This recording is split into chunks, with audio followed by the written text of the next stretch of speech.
So you had your phone call, you said, "For your glory, Lord." What happened next? Then began the testing.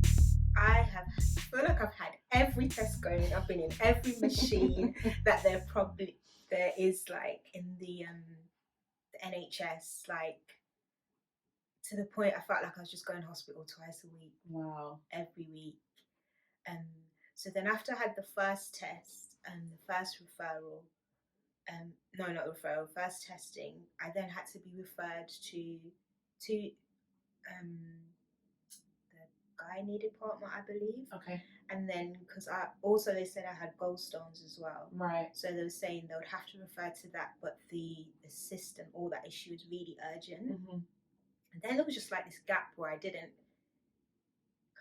hear anything. Mm.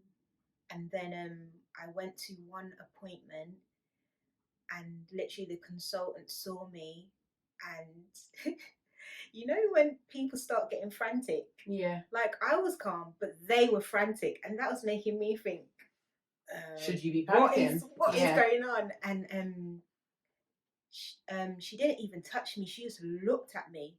She looked at my stomach, and then she just was like, okay. And she started doing the most and whatever. And she literally just was like, she apologized to me. She said, "I'm so sorry that you have waited this long and gone through what you've gone through, because obviously there's a lot of side effects happening, because the cyst was really large."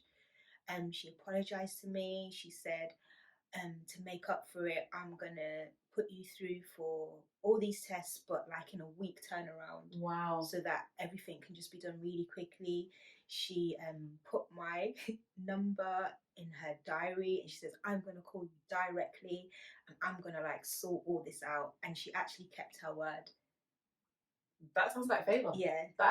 That's favor. Literally, like, and from there, like, everything just started to line up, and just, God, it's just amazing. And that's another reason why I was never sad, or I felt like I didn't have room for, or a moment for pity, because God was just showing up in every way. And from there, there was just constant favor, even if it would be with a receptionist, just anyone I spoke to. It was just like, whatever I needed to happen would happen. Yeah. Whatever I needed. So, and then from there, that's when they started pushing for my operation, and just to get it out, basically. And in the midst of this, it's only now that I look back, I'm like, the appointments began to change. At first, it was just scans for this, and that, and then I got referred to a different hospital. And because they say they specialize in specific things. And at first I was like, no, because I felt comfortable at the hospital I was at. All the people were nice. But the move was actually God, because the person who ended up doing my operation is like one of the number one people to do like the operation. She's well known. Like, everywhere I would go, when I said her name, they were like, yeah, she's the one. So again, you found favor. Yeah. Again, yeah. So then I would be going, then I would have to go like to the cancer center and like have tests and continuous stuff happening. And even in those moments, I can only say I was in the clouds. Okay, let's break down what you mean by in the clouds, because I know what you mean, but I don't know if they know what you mean. What I mean by in the clouds, like the reality of the fact that I'm having to go to cancer centers and go and get my like whatever tests and blood tests and different appointments. There was even one department I went to that I thought, I looked up the name, because you know it's an ology, and then it was like, it was to do with cancer, and I was there like, I don't even know what I'm doing here. Like, I know what they're saying, I know, like, and I was just like, I was literally just in the crowds, like, but I know that I'm okay. Yeah. Like, literally. You had an assurance. You had faith that God said what He said. This is what it has to look like. But at the end of the day, you know that you're coming out. Yeah, literally. I just sit amongst the other people, like, oh, I'm all right. Like literally, like if they sat down with me, they'd probably think I'm crazy or in denial. But I was literally like, we can go through the motions, but I know what the end's gonna be. That's a good point. So throughout the journey, obviously you're seeing so many specialists, you're going to different places and having different tests, and you yourself, you've said that you sat down among other people who were unwell, but you know that you were going to be fine and that you are okay. But people could possibly have looked on and thought, I mean, either she's mad or she's in denial. Yeah, like something's going wrong. So with that, were you ever challenged on that? Because I know you, and I know that I know your faith, and your faith is as such that if somebody's saying this is this, you're going to be like, oh my God said that actually. I didn't fight anyone. I didn't argue with anyone. I let them say what they wanted to say because God had already spoken. Yeah. So it's like, you can say whatever you want. So if they say something, I'd listen. Yeah. But I'm not listening. Okay. Yeah. So I hear what you're saying, but I'm not taking it in. Yeah. And I think it's what I explained at church, like that scripture about when you hear the word, what ground it falls on. Whether it be rocky ground or good ground. In that moment, I knew the word that has been spoken out cannot take rest in me and cannot, like, no seed's going to be planted from that word. And that's actually powerful, because I think it's a reminder for us that it's not everything that is said or is spoken that you have to receive. We actually have a choice to receive what it is that's being spoken. And so we have to be mindful about the things that we're taking on board, because exactly that's what it was for you. And maybe if you had taken on board what they were saying, it could be a different story. Yeah, because literally when they were discussing the operation, and the lady was like, yeah, after your operation you have to come back in so we can then discuss treatment for cancer. Right.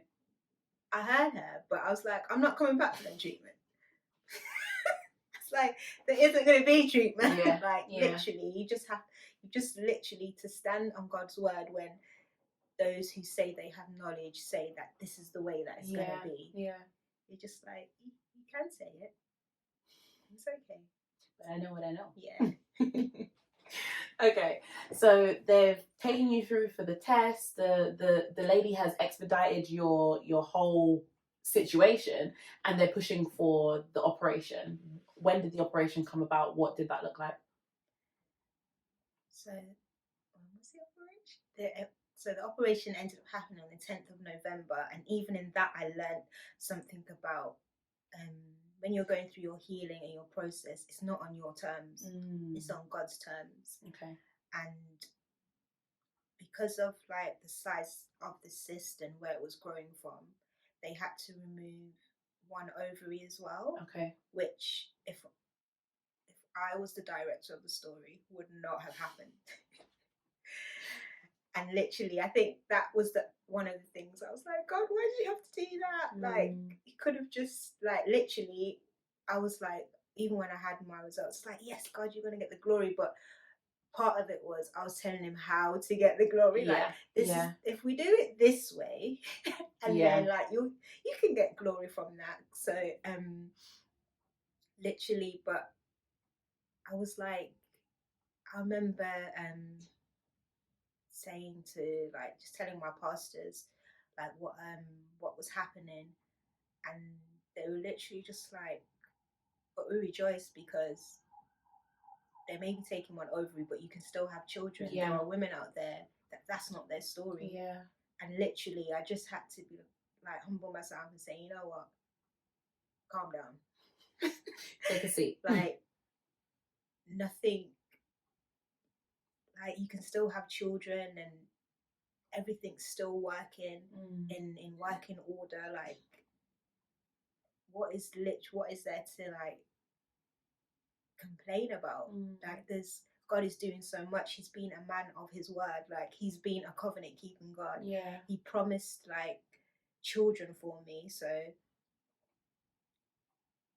And that promise is still being kept because I still have a working ovary. All my reproductive organs are there. Yeah. Like I remember the consultant saying that she thought my other ovary that was left was bulky. Okay.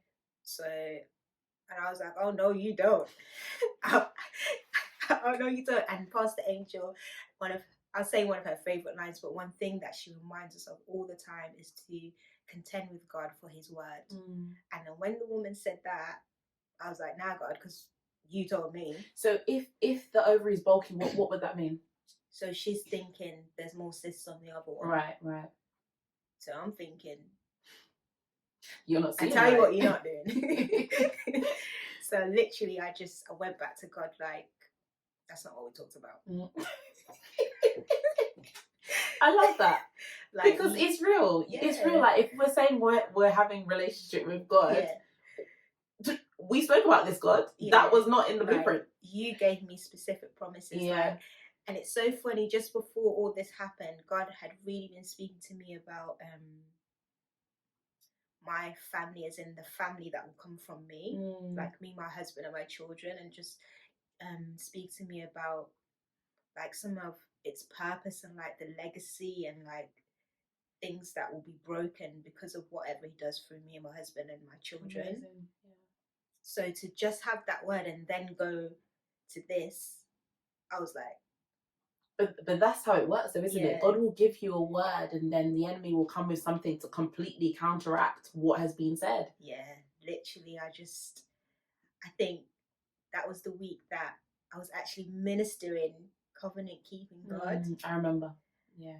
And literally after that praise and worship rehearsal, I contended with God that day, and I literally just prayed.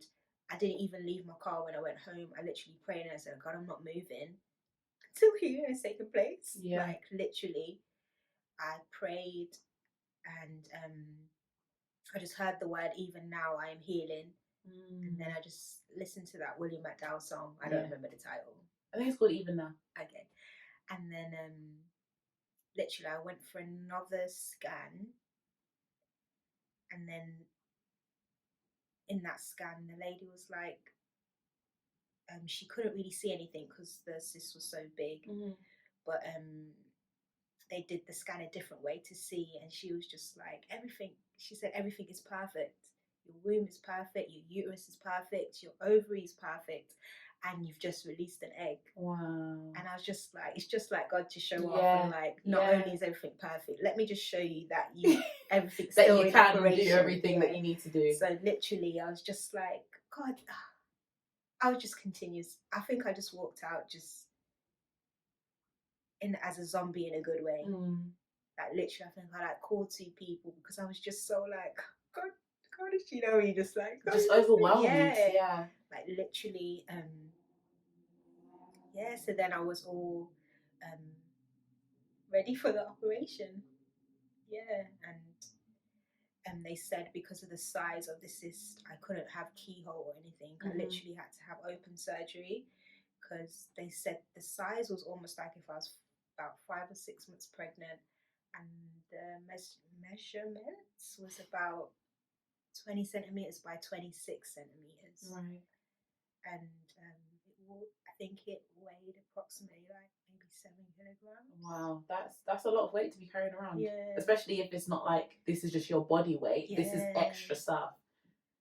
So yeah, literally, and God just lined me up with just amazing people in the whole process. Like I wouldn't have opted to just have one ovary. I wouldn't have opted for open surgery.